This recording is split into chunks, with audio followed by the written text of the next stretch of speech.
Vicky, I just sent Ann a text. Okay. We're live on YouTube and I'll wait to do the recording here in just a moment. Doing. Oops.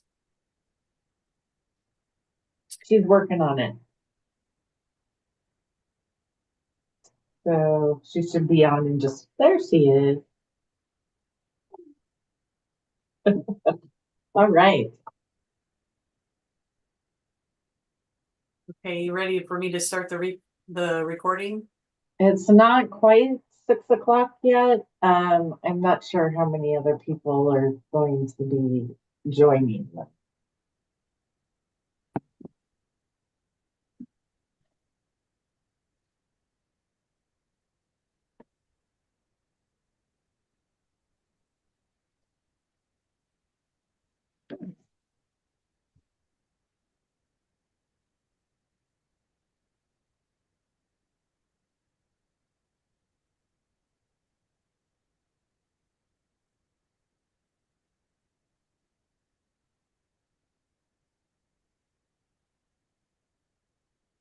So Chris, did you watch the spring game last weekend? Actually, yes, I was there. It was a really fun Awesome. time. I was too. It was a great day.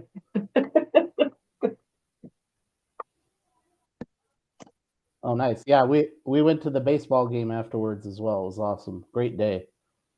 Yeah.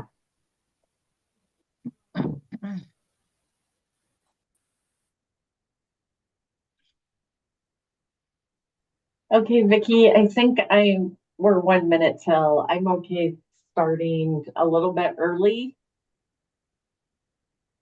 Okay, just a moment.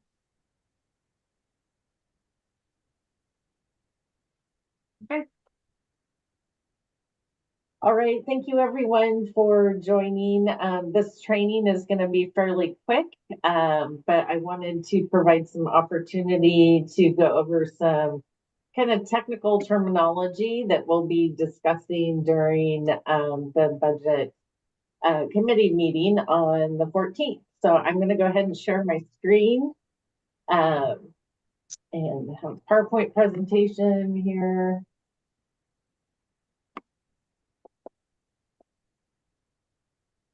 I don't want to admit that.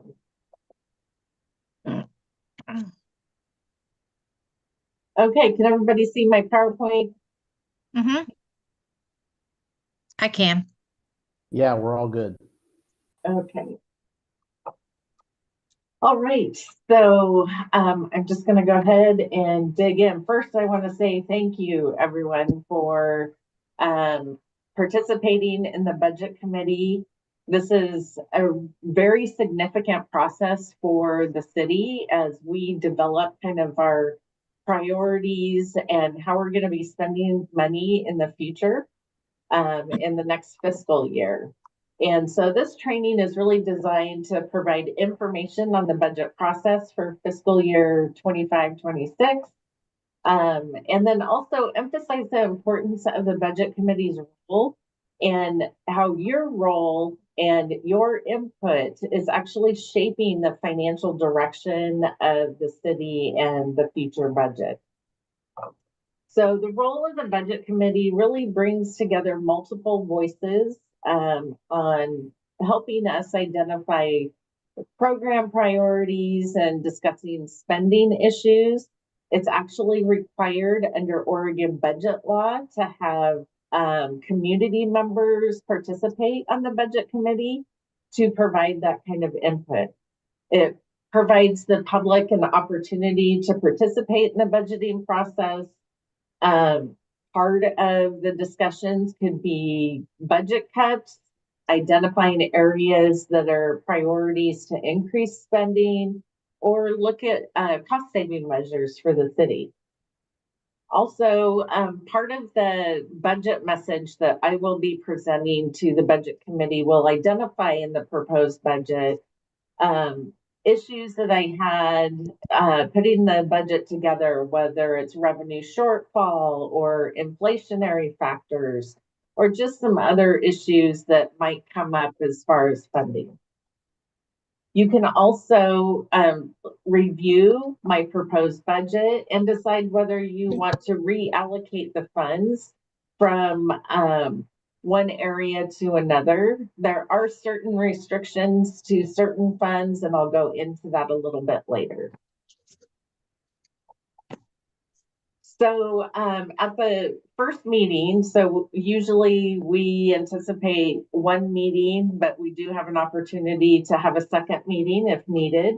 But at the first meeting, a committee chair will be appointed, and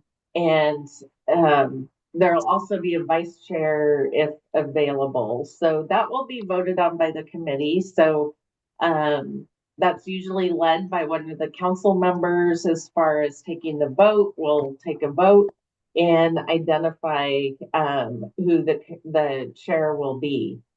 And then part of the responsibilities of the budget committee is there could be media or public outreach. And what we mean by that is there's certain times when like a newspaper could call or want some information about what's happening in your budget committee, what budget cuts are going on, what revenue struggles that they may have. So the budget committee members cannot speak on behalf of the budget committee. It's only the chair that may share the committee's official position as approved by the majority of the committee.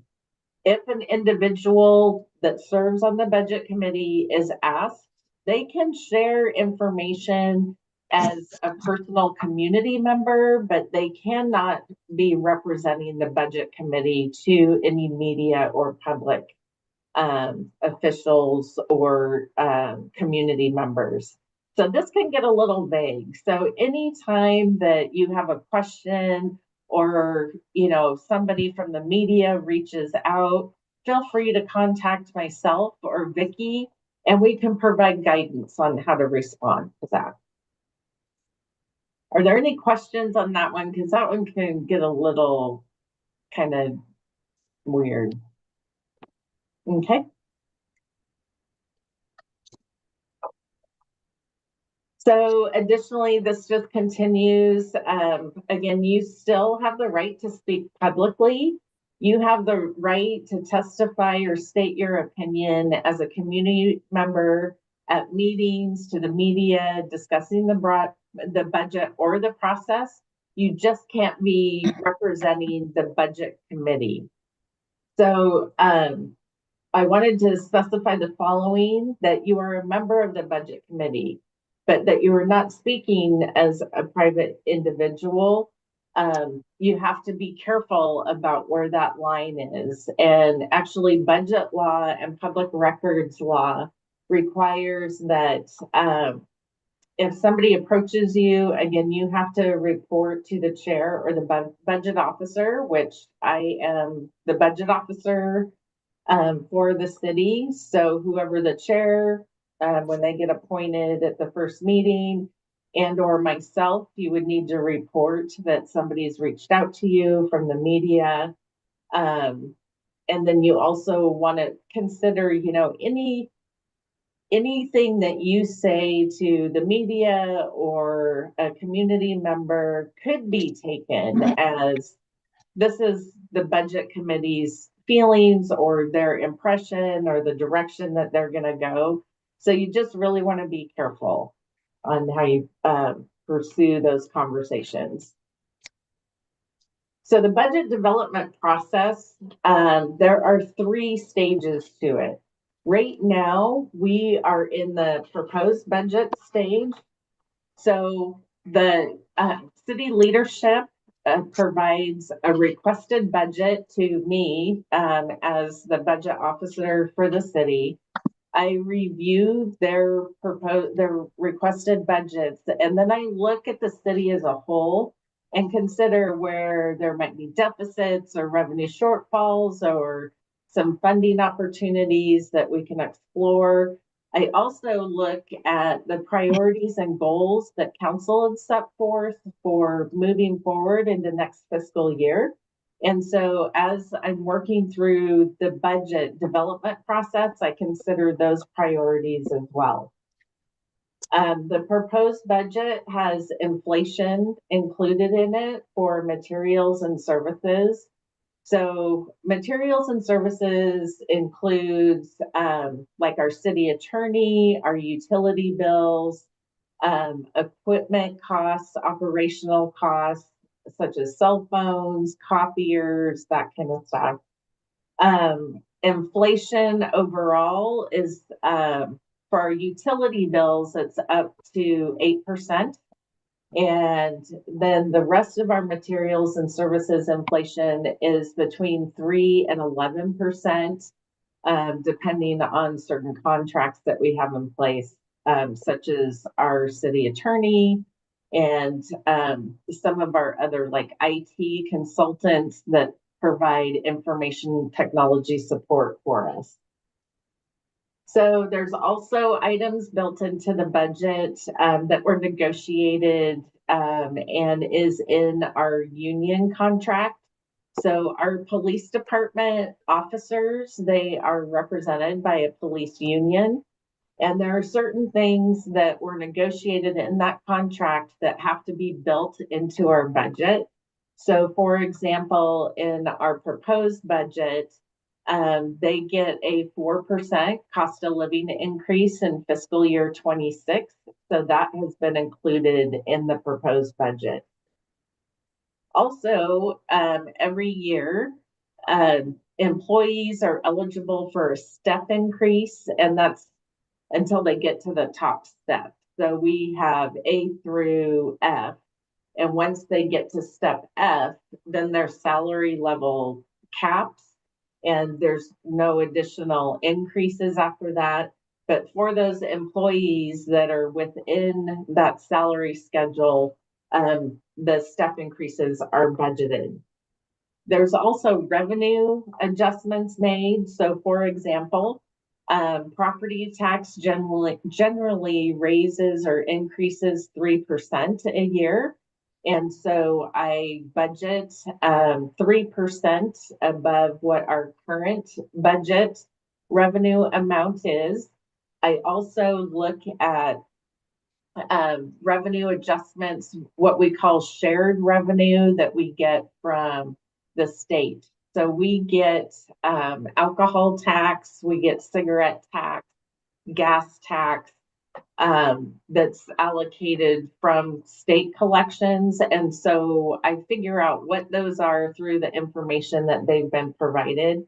And one thing that I'll talk about during the budget committee meeting is that our state shared revenues is declining significantly. So that's one thing that you'll hear often from me is that basically revenues are remaining flat, if not decreasing in some areas, while expenditures continue to increase. So reductions, you will be hearing a lot about those in our proposed budget. I had to make some significant reductions in order to be structurally balanced. And what I mean by structurally balanced is that our revenues equal our expenses. And in several areas, inflation has increased our expenditures above what our projected revenues are going to be. And so I had to make some reductions in our materials and services budgets. And so, for example, you will hear me talk about I had to make $190,000 worth of reductions in general fund, and I will go into more detail during the budget committee meeting about what those reductions were. But that was so that we could become structurally balanced, which is the best financial outcome for a city is to be structurally balanced. I also consider any program changes. So for example, Luckily, we paid off some debt service this year for our police vehicles. So that's a change in the program that we're not budgeting for that in fiscal year 26. So program changes like that. So then the second part of the process, once the budget committee reviews my proposed budget, then they start discussing the budget amongst yourselves. So staff will be there to answer questions, present information about their departments and programs. And then there will be discussions about any reductions or adjustments that need to be made to the proposed budget. If in the first meeting, the budget committee is not satisfied with where we're at with the budget, there will be a second meeting. And at that point, budget committee continues the conversation until they agree upon an approved budget to recommend to the city council. Once the budget committee approves the budget and recommends it go to city council, then the city administrator and staff will present that approved budget to city council. There's a public hearing that is held. City council discusses the recommendations and other items within the budget and may identify additional adjustments if needed. And then the budget has to be adopted no later than June 30th of 2025. And that is part of the requirements under budget law. If the budget isn't approved by June 30th, the city basically, as you've heard at the federal government level, can shut down. So that's something that we always consider when we're planning the budget process. Any questions on that? No. I need a drink of water real quick. So as I talked about earlier, there are different fund types and you can move funds around within a program if you want to prioritize one program over another. However, in certain funds, there are restrictions. So for example, general fund, that is a non-restrictive fund. So you can move money around in that fund or even transfer money into another fund to help fund a program or cover an expenditure. The street fund is specific. It is dedicated to any work associated with street repair or improvements and sidewalks. So that is a dedicated funding source. The street fund covers operations associated with street work. So filling potholes, that kind of stuff, and paying for the labor for that to be done. The street construction is actually another dedicated funding source. So the funds that are in the revenue funds that are in that particular fund are only to be used on street improvement projects. So again, we think about the sidewalks and repaving of A Street, that came out of the street fund. So those are dedicated funds. The reserve fund is a special fund that actually city council or the budget committee could make a recommendation to say, I want to take some money out of the general fund, street fund, or one of the other funds to save for a piece of equipment or to focus on another program later down the road that is appropriate for that funding source. And then we put it in the reserve fund and just save it until we have enough money to execute what the budget committee or council has asked us to do. The park improvement fund, that is another restrictive fund. That funds all of our park improvements. For example, we got a grant from the Oregon Parks and Recreation Department for just over $350,000 to replace playground equipment at Revenus Park. That fund is paying for that. That's where the grant dollars go, and that's where the equipment and the contractors' invoices will come out of. We have the sewer fund, and that is another dedicated fund that is funded through our utility bills and also through some SDCs. So this covers the operations of our wastewater treatment plant. And then our sewer construction fund, that funds all of our infrastructure projects. So, for example, we got some funding from the legislature during the last legislative session to make improvements to one of our lift stations. And so that's where that money was budgeted and where those expenditures are coming out of. And that's strictly for infrastructure improvements. There is no personnel costs in there. It is just capital outlay costs. We also have the water fund. And again, that's funded through our utility bills, so our water rates.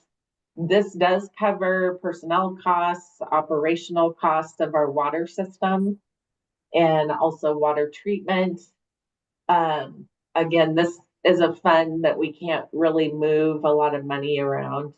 And then the water construction fund is another dedicated fund for major water projects. So as you all are aware, we are conducting a water project now where we're replacing some of the old pipes and increasing water pressure by purchasing some new pumps. And all of that is budgeted in our water construction fund. And all of our invoices are paid out of that fund as well. Any questions on that? No. Okay. So additionally, there's some additional terminology that I want to cover. I already talked about the state shared revenue. Again, this is a revenue source that comes from ODOT and Department of Administrative Services. A lot of what we call our sin tax, because it's OLCC and cigarette tax, comes out of this revenue source. And then you'll hear me talk about contingency, and that is available funds that we budget to cover unanticipated expenditures.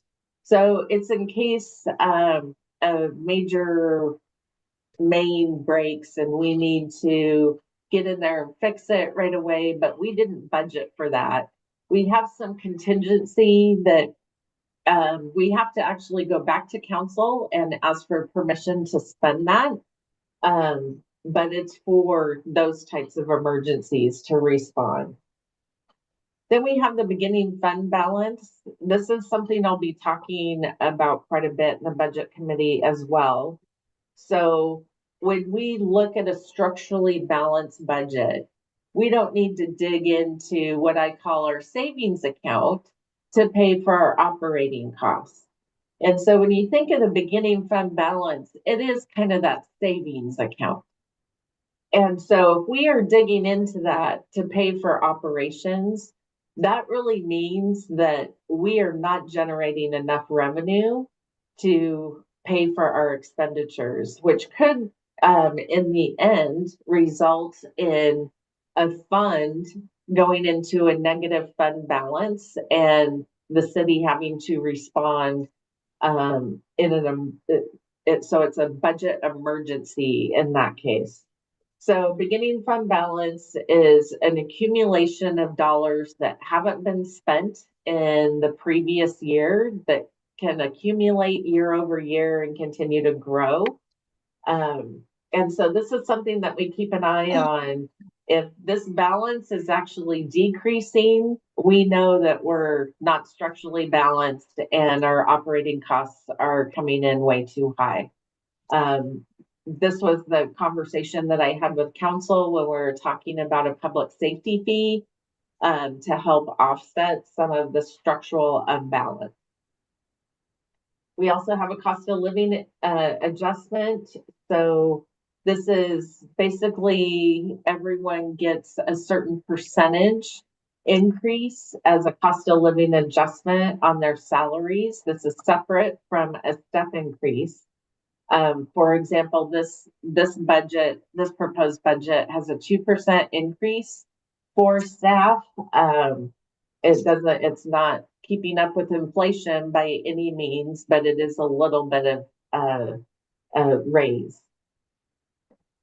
So I've talked a lot about structurally balanced budget, so I won't go into that. One thing that you'll see a lot of in our budget this time are grants or legislative appropriations. So the grants that we're receiving are at the federal level. So we have our ARPA grants. At the state level, like the Parks and Recreation Department grant that we got for the playground equipment, and then a county grant. So we get a Community Prosperity Initiative grant that you'll see in our street construction fund, and that goes towards improving sidewalks in our community.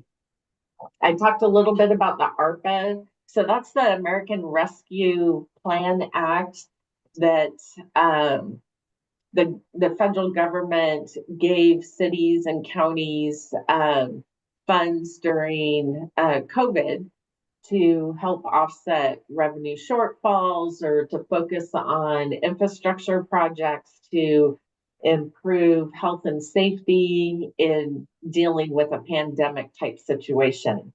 The funds that the city has received for this is going to our water upgrade project. So we'll spend those funds in their entirety by December 2026, but you'll see these in our budget. You'll also see interfund transfers. So when I say interfund transfers, it's transfers between two different funds. So for example, the general fund receives transfers from sewer and water, and that's to help cover some of the overhead costs of what administration does to help support the work that occurs in sewer and water. Administration does all the utility billing and court and everything else. So that support needs to be covered through the revenue from those other funds. I'll also talk about full-time equivalent positions, or FTE. And that's just like my position, Vicky's position, we're one FTE. So each individual employee has a FTE amount. One FTE is one full-time, so we work 40 hours a week. We have a part-time FTE, which works 50 to 52 hours a week. So that's what that means. And so again, the first budget committee meeting will be May 14th. And please feel free to ask me any questions, Vicki any questions as we go through the process. The budget document I just finalized this afternoon, and it will be ready by next week to go out. We may even be able to get it posted this week as well on our website. But with that, does anybody have any questions? Yeah, I have Vic, none at the moment. go ahead. Oh, I have none at the moment. Sorry, Sean. I was just going to ask what time on the 14th. Vicki, is it 6:30? 6:30. Sounds good. Thank you.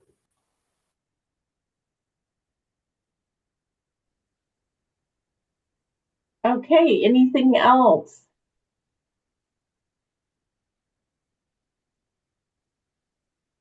Okay, well, thank you everyone for attending. I appreciate your time, and I will let you have the rest of your evening. Thank you. See you in Thank a you. couple weeks. Yeah. Bye, everyone. Bye. Thank you. Great job.